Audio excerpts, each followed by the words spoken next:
calls in, but first, like I say, heavy heart for two reasons. One, it's dawned on me, we put it to a vote what the name of the show should be. We had a number of worthy candidates. But I'll tell you, Daves of Thunder now, 3-4 weeks in, I'm not a big fan of it anymore. It was fine, but now I'm over. I don't think it was ever fine. That's what happens when you put things to a vote in this country. Yeah.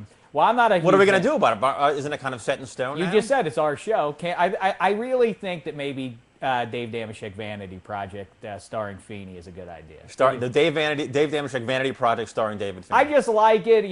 Listen, as I said before, I'll say it again now. A lot of people, most celebrity types they achieve a certain station, a certain position in life where they are then allowed to do vanity projects. I'm just going to cut that middle portion out of having success and just jump right to the vanity project. Isn't that a good idea? Shouldn't we do it that way? But I like that it's starring David Feeney. It's still my show. But for some reason, the show is named after you. All right, so we have to. I'm the star. This may be the last Daves of Thunder, then, but we'll keep it on iTunes. So if you've already subscribed, but we'll figure that out. But the real reason. Shouldn't this be a farewell show then? Shouldn't we have people, fans from throughout the years, guests and everything, come on? If you want to make it that, we can. But listen, again. Shouldn't Bette Midler be singing me a song or something? I love it. Oh yeah, that would be nice if you can. I worked with her. I know her. Sure. Now, the other thing Horrible to be sad about is of course that we lost. We just heard the theme song set to the Greatest American Hero music, and we lost one of the stars of the Greatest American Hero, Bob Culp, this week. The great Robert Culp, the great thoughts? Bill Maxwell. Right. One of the I best. Spy. Of course, but you know what? He did I Spy. He did other things. He was a bad guy for a while in the 60s and 70s, and plus he came in later on Nevertheless Raymond.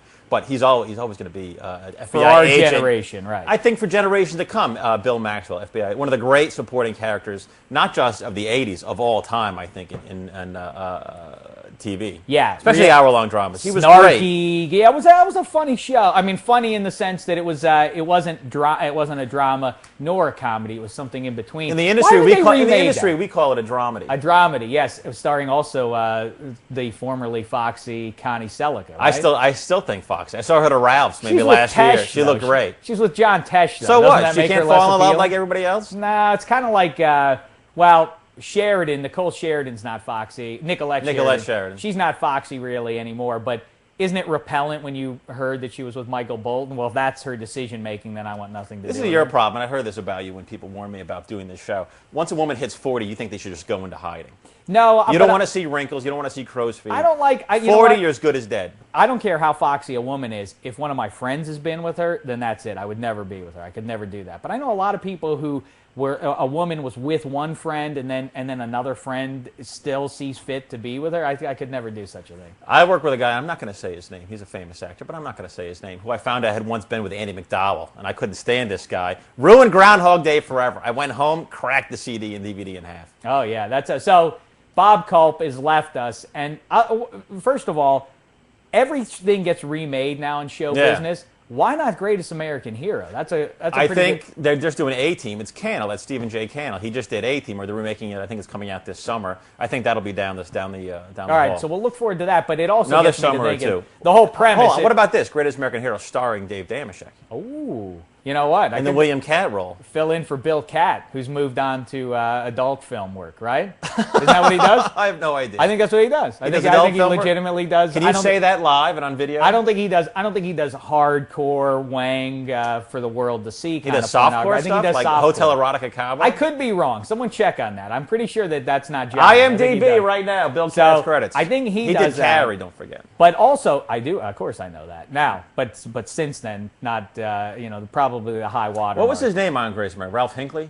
Is that his name on Greatest American Hero? I don't remember. He was a teacher, right? He was a teacher by day. Teacher. If you're a youngster and you're not familiar with the Greatest American Hero, he finds some sort of a box. The spaceship crashes and he finds it, and somehow he gets the suit and it gives him powers. But he's terrible. He has the manual. They forgot the rule book. The rule book went away. The user manual has no thing, so he can put the suit on and fly, and he has powers, but he's terrible. He's the most inept superhero. So, of course, this leads me into one of my favorite subjects, worst superheroes. Can I say something first about the rule book? I tried to put the Wii system in the house maybe 2 months ago, and I didn't have the book. I had no idea what the hell I was doing.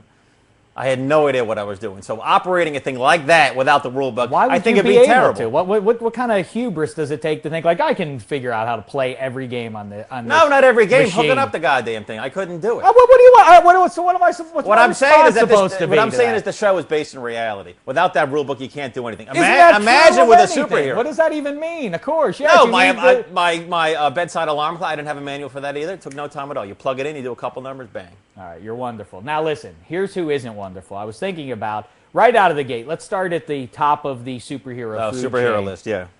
Superman. Now, Superman isn't a bad superhero per se. Obviously, that's my point. Is if you root for him. If you're that's one of those things. It's a pretty telling thing when you ask somebody your favorite superhero. If they say Superman, I don't like you. You know, yeah, right out of the gate because it makes you a front runner. It makes you. It's the same guy who likes Superman likes the New York Yankees. You see, you're a front runner. Superman. He's made out of steel. He's faster than a speeding bullet. He shoots lasers out of his eyes. Of course he should win. Who's his arch nemesis? A bald-headed middle-aged guy who's smart, Lex Luthor. Who's smart? That's the greatest criminal mind of our age? What? He's Listen, a genius. but so what? He has no powers. He has nobody. He's a smart old guy. He's a smart bald-headed man.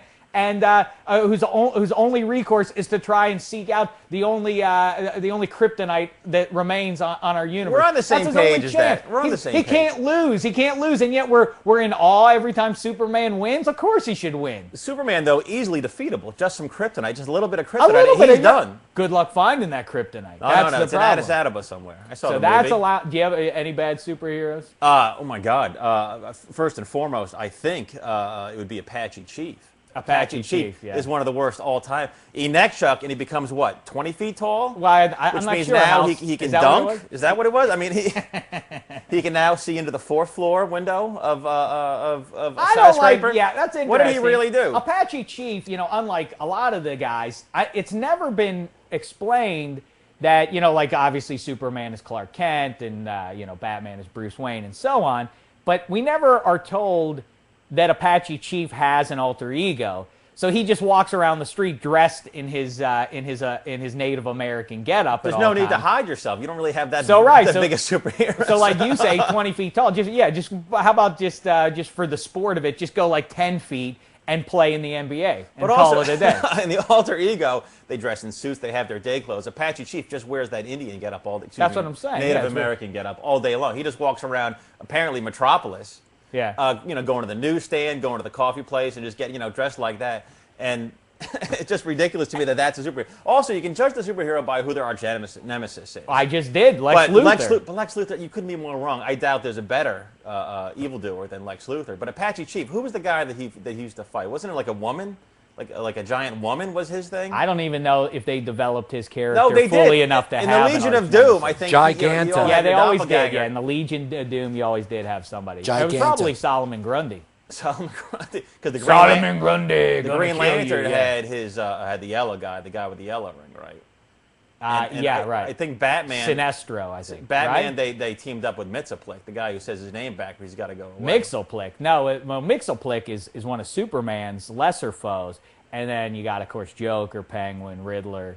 Right. Who do you hate? You hate Superman. I didn't like Superman, but then you watch the Superman movies, the Chris Reeve movies, especially Superman 2. How can you not love him? Well, I love Zod and his two cohorts. But so See, that would be a dead love space that. there that if we weren't live, they'd take the shears to. They cut that little dead space. But right you out. know what? You can't get bogged down. That's with why it, every man. time we get into a dead area, I'm just going to slap you. Okay. Good. I love it. I'm just going to slap that face. All right. Well, and I. You've lost weight since last week, by the way. I've not lost any You weight. have. You lost Enough a couple about pounds. that. Now I'm talking about superheroes, and the other one, of course, that I love to target, the lamest superhero of them all. Apache Chief's pretty good. By the way, with Apache Chief, Yeah. just because he can grow giant, is it ever told us that he can't take a bullet? I don't care if he's 100 feet tall. Throw a couple bullets into him, he's still going down, right? Yeah, you would think that some sort of tank would really kind of dispatch him That's easily. it. So what? So you're big. So be it. Now, Fellas? Aquaman. Yeah. That's the lamest of the You lame. hate him. I do hate him. Because Why? Many reasons. First of all, he's got the pretty boy blonde hair. He's better looking than you? That's the reason why you hate him? I didn't say that, did I? No. Now, one. Two, he's got a lousy outfit. He's got that orange scaly shirt with the green pants Right. that his mother may or may not have made for him. I'm not exactly sure.